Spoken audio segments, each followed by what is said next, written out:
86 species in genus Musa. My fascination with the Musa genus. As a botanist, I've always been drawn to the diversity and wonder of the plant kingdom.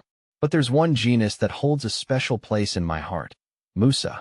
Perhaps it's the sheer size of these plants, their vibrant green leaves unfurling like flags in the tropical breeze. Or maybe it's the fact that they produce one of the world's most beloved fruits, the banana.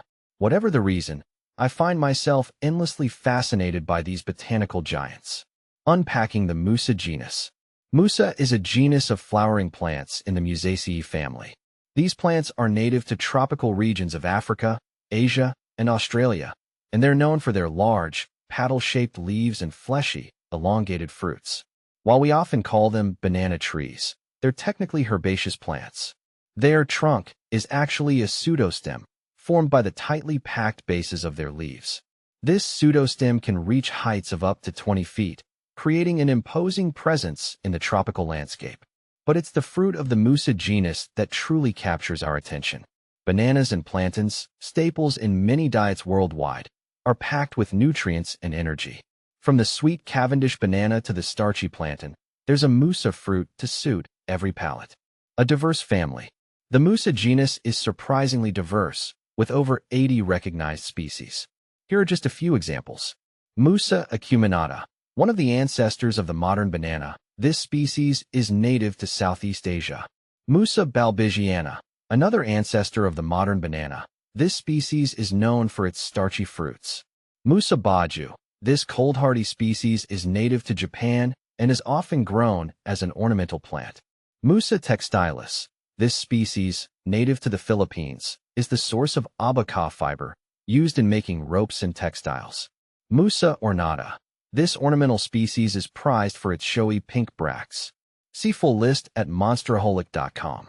Each species has its own unique characteristics, from the size and shape of its leaves to the flavor and texture of its fruit.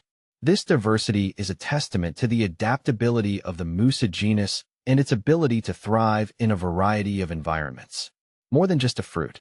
While the Musa genus is best known for its edible fruits, it also plays a vital role in many ecosystems. The large leaves provide shade and shelter for a variety of animals, while the flowers attract pollinators like birds and bats. In some cultures, the leaves are used for cooking, wrapping food, or even as plates. The pseudostems can be used for construction or as a source of fiber. The Musa genus is also an important part of human history and culture. Bananas and plantains have been cultivated for thousands of years, and they've played a crucial role in the development of many civilizations. Today, they remain a staple food for millions of people around the world. My exploration of the Musa genus is an ongoing journey. I'm constantly amazed by the new discoveries I make about these fascinating plants. Whether I'm studying their genetic diversity, their ecological importance, or their cultural significance, I always find something new to appreciate. The Musa genus is a testament to the beauty and complexity of the natural world.